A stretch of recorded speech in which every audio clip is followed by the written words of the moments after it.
কৰিছোঁ 2 তাৰিখৰ পৰা 5 তাৰিখলৈকে। আমাৰ এইটো স্থানটো হ'ল গোৱালপাৰা ডিষ্ট্ৰিক্ট জলেশ্বৰ সমষ্টি শিমলাবাৰী গাঁও পঞ্চায়তৰ অন্তৰ্গত ৰাখালকিলা গাঁৱত আমাৰ এইটো তাফসীৰ মাহফিলখন ৰাখালকিলা বানাত মাদ্ৰাছাৰ সন্মুখত মানে কেঁচাৰ মিলৰ নিকটত আমি এই তাফসীৰ মাহফিলখন এৰেঞ্জমেণ্ট কৰোঁ।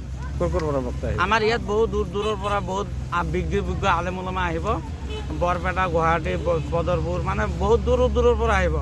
আৰু আমাৰ এইটো যিটো মানে আলোচনাৰ চিষ্টেম আছে এইটো মা বোনেৰসকলৰ মানে মহিলাসকলৰ